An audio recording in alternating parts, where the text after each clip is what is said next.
In the previous video, we already discussed that we have two types of cell. One is prokaryotic cell and the second is eukaryotic cell. तो अब हम prokaryotic cell का detail पढ़ेंगे। Prokaryotic cell में हमारे पास जो flow है इसका मतलब है बिफोर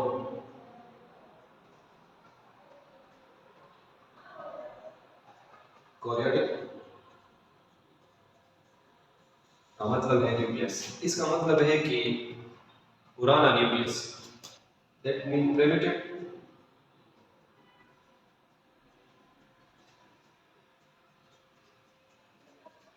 न्यूक्लियस।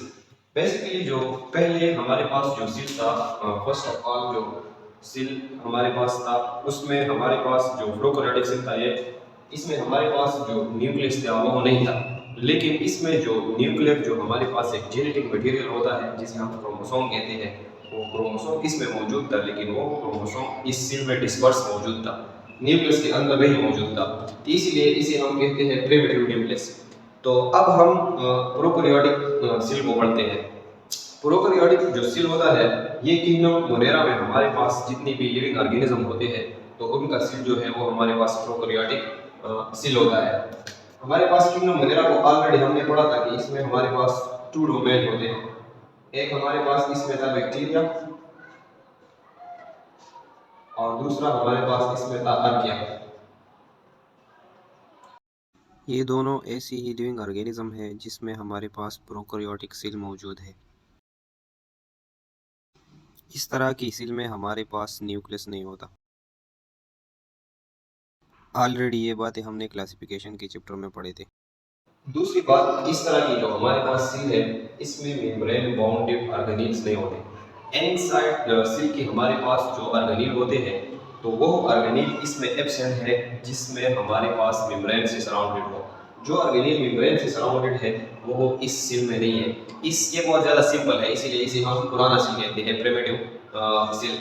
तो इसमें जो हमारे पास एंडोप्लाज्मिक रेटिकुलम है, इसी तरह हमारे पास न्यूक्लियस है, गोल्गी बॉडीज है, हमारे पास परागजिसोम्स है, जितनी भी स्ट्रक्चर है जो मेम्ब्रेन से सराउंड करते हैं वो इसमें हमारे साथ एब्सेंट है। ओनली राइबोसोम इसमें हमारे पास प्रेजेंट है और राइबोसोम वो ऑर्गेनील है जिससे हमारे पास मेम्ब्रेन सराउंडेड नहीं है। ये एक मेम्ब्रेन बाउंडेड ऑर्गेनील नहीं है, तो इसीलिए इसमें सिर्फ हमारे पास जो है राइबोसोम जो है ये मौजूद है। Having cell wall made of murein, already हमने बताया था कि इसमें जो सेल वॉल है वो हमारे पास म्यूरिन का बना है। सेल वॉल का डिटेल जब हम हर एक ऑर्गेनील को सेपरेटली पढ़ेंगे तो हम इसको डिटेल से पढ़ेंगे। Having different shape of cells, हमारे पास जो है बैक्टीरिया में मुख्तलिफ किस्म की शेप्स ऑफ सेल होते हैं। इसमें हमारे पास कुछ सेल ऐसे होते हैं जिसका शेप होता है रॉड, रॉड लाइक शेप होता है। कुछ इस तरह होता है जो स्पाइरल होते हैं और कुछ इस तरह होता है जो विब्रियो टाइप ऑफ शेप जो है ये इसका होता है। तो मैंने ये आपको ऑलरेडी बताया था कि हमारे पास लिविंग ऑर्गेनिज्म की सेल में हमारे पास शेप में भी वेरिएशन है, उसकी साइज में भी वेरिएशन है और उसकी हमारे पास फंक्शन में भी वेरिएशन है। तो बैक्टीरिया में हमारे पास मुख्तलिफ किस्म की शेप की सेल्स मौजूद है। सेल साइज, इसी तरह इसका जो सेल का साइज है वो सबसे ज़्यादा छोटा है प्रोकैरियोटिक सेल का, 1 to 10 माइक्रोमीटर इसमें हमारे पास जो साइज सेल के होते हैं। तो इसीलिए हम कहते हैं कि हमारे पास जो सबसे छोटा सेल है वो हमारे पास है माइकोप्लाज्म। माइकोप्लाज्म भी हमारे पास प्रोकैरियोटिक सेल है, हमारे पास बैक्टीरिया है। अब हम एक प्रोकैरियोटिक का एक सिंपल सेल लेते हैं और उस पर जितना सब कुछ है उसको हम डायग्रामेटिकली उसको एक्सप्लेन करते हैं ताकि फिर हम एक जनरल स्ट्रक्चर की ऑर्गेनील पढ़े तो हमको ये पता चले कि ये स्ट्रक्चर जो है ये प्रोकैरियोटिक में था और ये नहीं था, और ये स्ट्रक्चर जो था ये यूकैरियोटिक में था और ये नहीं था। तो सबसे पहले हम एक जनरली बैक्टीरिया का एक स्ट्रक्चर पढ़ते हैं। हम बाहर से स्ट्रक्चर को पढ़ते हैं। इस स्ट्रक्चर को, ये जो हमारे पास इस तरह की सिल से जो बाहर निकले हुए स्ट्रक्चर है थ्रेड लाइन, इस स्ट्रक्चर को हम कहते हैं फिलिंग।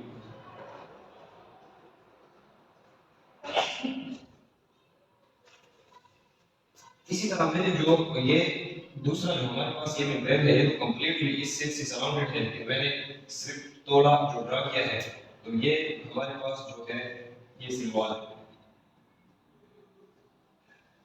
और ये सेल वॉल हमारे पास बना है मेम्ब्रेन से।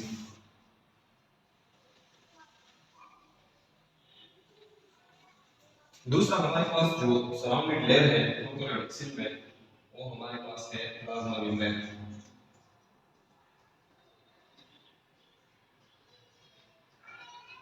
इसे हम दूसरा नाम सेल मेम्ब्रेन भी कहते हैं।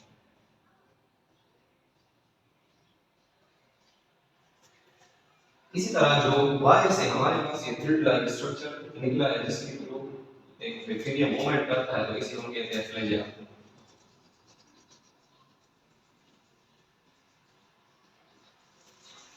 अब हम आते हैं कि बैक्टीरियल या प्रोकैरियोटिक की सेल के अंदर हमारे पास कौन से स्ट्रक्चर होते हैं। तो सबसे पहले हमारे लिए ये जानना जरूरी है कि हमारे पास इस सेल मेम्ब्रेन के अंदर जितना भी हम स्पेस होता है जिसमें ये ऑर्गेनेल पड़े होते हैं, तो इस कंप्लीट स्पेस को हम कहते हैं साइटोप्लाज्म।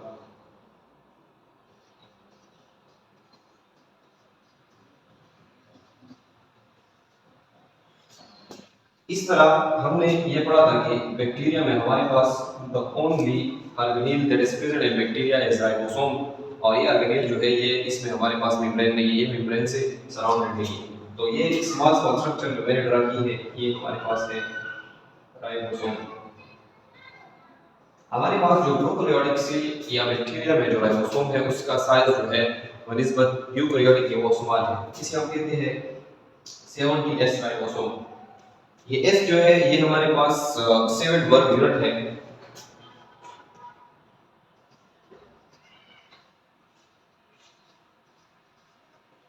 हम ये छोटे छोटे साइज जो है ये एक प्रोसेस के थ्रू हम इसे फाइंड आउट करते हैं, उस प्रोसेस को हम कहते हैं sedimentation.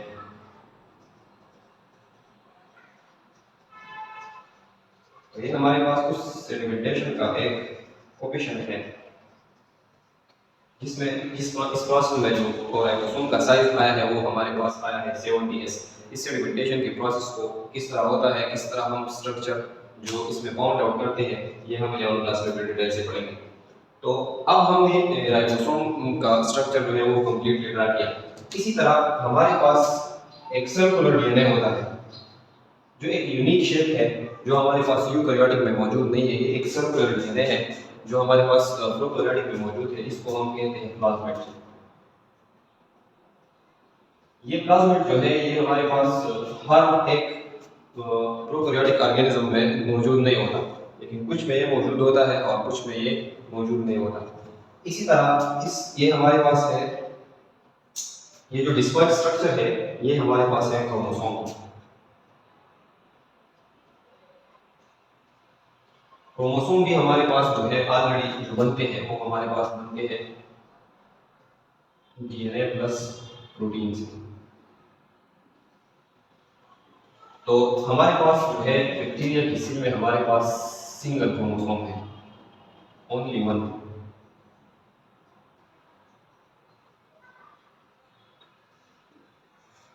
The last structure that is remain in the prokaryotic cell that is mesosome, जो कि ये जो स्ट्रक्चर है जो अटैच है हमारे साथ प्लाज्मा मेम्ब्रेन के साथ, इसे हम कहते हैं मेसोसोम। ये मेसोसोम जो है ये बैक्टीरियल सेल में हमारे पास 2 फंक्शन करते हैं। इसमें एक फंक्शन है रेस्पिरेशन।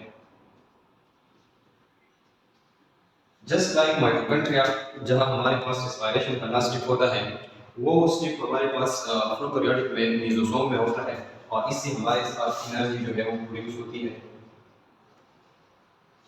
एटीपी की फॉर्म में।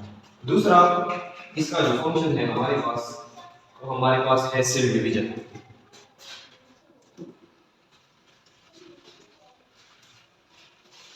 जब बैक्टीरिया का सेल हमारे पास डिवाइड होता है तो वो with the help of mesosome divide होता है। ये मेसोसोम हमारे पास इसका ये काम होता है कि जो सेंट्रल में हमारे पास जो ये मेसोसोमिक स्ट्रक्चर होते हैं, तो जितनी भी हमारे पास इस सेल में जेनेटिक मटेरियल है in the form of chromosome, ये उनको अपने ऊपर अट्रैक्ट करती है, और उसके बाद जो है इसमें एक ग्रुप बनती है, एक ग्रुप टाइप ऑफ स्ट्रक्चर ये बनाती है इस तरह की, और इस सेल को जो है हमारे पास कंप्लीटली 2 में डिवाइड करती है। ये काम हमारे पास है मेसोसोम का। तो that is the overall structure of the prokaryotic cell, ताकि आपको एक आइडिया हो जाए कि हमारे पास एक प्रोकैरियोटिक सेल के अंदर हमारे पास क्या है। तो नेक्स्ट हम पढ़ेंगे यूकैरियोटिक सेल, और यूकैरियोटिक सेल में हम सबसे पहले पढ़ेंगे एनिमल सेल।